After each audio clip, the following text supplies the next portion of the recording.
ನಮಸ್ಕಾರ ಫ್ರೆಂಡ್ಸ್. ಕಾಮಕ್ಕೆ ಕಣ್ಣಿಲ್ಲ.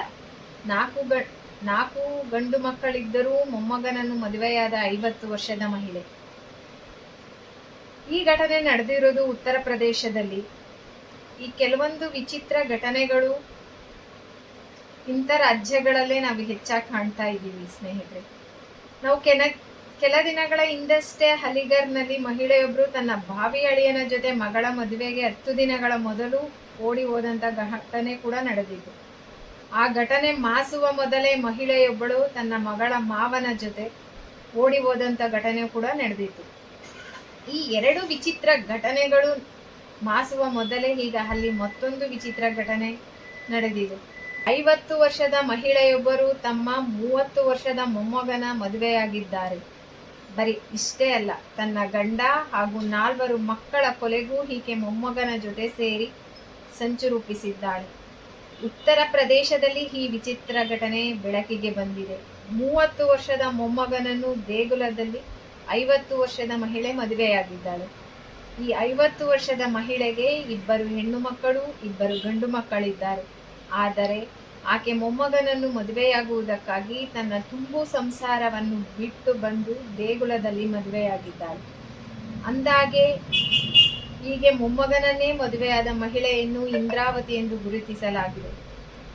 ಈ ಇಂದ್ರಾವತಿ ಹಾಗೂ ಆಕೆಗೆ ಸಂಬಂಧದಲ್ಲಿ ಮೊಮ್ಮಗನಾಗಬೇಕಿರುವ ಆಜಾದ್ ಇಬ್ಬರೂ ಅಂಬೇಡ್ಕರ್ ನಗರದಲ್ಲಿ ಅಕ್ಕಪಕ್ಕದ ಮನೆಯಲ್ಲೇ ವಾಸ ಮಾಡುತ್ತಿರುತ್ತಾರೆ.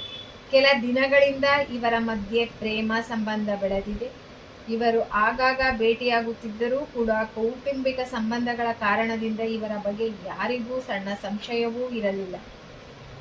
ಆದರೆ 4 ದಿನ ಹಿಂದೆ ಇಂದ್ರಾವತಿ ಹಾಗೂ ಆಜಾದ್ ಮನೆ ಬಿಟ್ಟು ಓಡಿ ಹೋಗಿದ್ದಾರೆ. ಇತ್ತ ಇಂದ್ರಾವತಿಯ ಗಂಡ ಚಂದ್ರಶೇಖರ್ ಇವರಿಬ್ಬರೂ ರಹಸ್ಯವಾಗಿ ಮಾತನಾಡುವುದನ್ನು ನೋಡಿದ್ದಾರಂತೆ. ಅಲ್ಲದೆ ಅನುಮಾನ ಬಂದು ಅವರಿಬ್ಬರಿಗೂ ಅಕ್ರಮ ಸಂಬಂಧವಿದೆ ಎಂದು ತಿಳಿದು ಚಂದ್ರಶೇಖರ್ ಈ ಸಂಬಂಧಕ್ಕೆ ತೀವ್ರ ವಿರೋಧ ವ್ಯಕ್ತಪಡಿಸಿದ್ದಲ್ಲದೆ ಇಬ್ಬರಿಗೂ ಈ ಸಂಬಂಧವನ್ನು ಮುಂದುವರೆಸದಂತೆ ಕರೆದು ಬುದ್ಧಿ ಹೇಳಿದ್ದಾರೆ. ಆದರೆ ಮಹಿಳೆ ಇಂದ್ರಾವತಿ ಹಾಗೂ ಆಜಾದ್ ಈ ಮಾತನ್ನು ಕೇಳಲು ಸಿದ್ಧವಿಲ್ಲದೆ ಓಡಿ ಹೋಗಿದ್ದಾರೆ. ಘಟನೆಯ ಬಳಿಕ ಚಂದ್ರಶೇಖರ್ ಪೊಲೀಸರಿಗೂ ವಿಚಾರ ತಿಳಿಸಿ ಸಮಸ್ಯೆ ಬಗೆಹರಿಸುವಂತೆ ಹೇಳಿದ್ದಾರೆ. ಆದರೆ ಇಂದ್ರಾವತಿ ಮತ್ತು ಆಜಾದ್ ಇಬ್ಬರೂ ವಯಸ್ಕರಾಗಿದ್ದರಿಂದ ಮತ್ತು ಅವರ ಸಂಗಾತಿಯನ್ನು ಆಯ್ಕೆ ಮಾಡುವ ಹಕ್ಕನ್ನು ಹೊಂದಿದ್ದಾರೆ ಎಂದು ಪೊಲೀಸರು ದೂರು ದಾಖಲಿಸಲು ನಿರಾಕರಿಸಿದ್ದಾರೆ.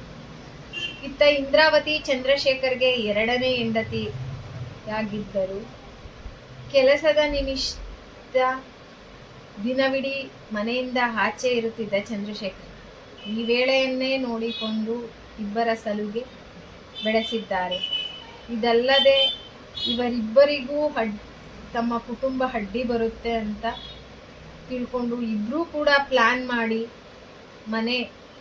ಕುಟುಂಬಕ್ಕೆ ಕೂಡ ವಿಷಪ್ರಾಶನ ಮಾಡಲು ಪ್ರಯತ್ನಿಸಿದ್ದಾರೆ. ಪೊಲೀಸ್ ತನಿಖೆ ವೇಳೆ ಇದು ಕೂಡ ತಿಳಿದು ಬಂದಿದೆ. ಇದೆಲ್ಲ ಆದ ನಂತರ ಮನನೊಂದ ಇಂದ್ರಾವತಿ ಪತಿ ಚಂದ್ರಶೇಖರ್ ತನ್ನ ಹೆಂಡತಿ ಸತ್ತು ಹೋಗಿದ್ದಾಳೆಂದು ಘೋಷಿಸಿ 13ನೇ ದಿನದ ತಿಥಿ ಕಾರ್ಯ ಕೂಡ ಮಾಡಿದ್ದಾನೆ. ಧನ್ಯವಾದ ಸ್ನೇಹಿತರೆ.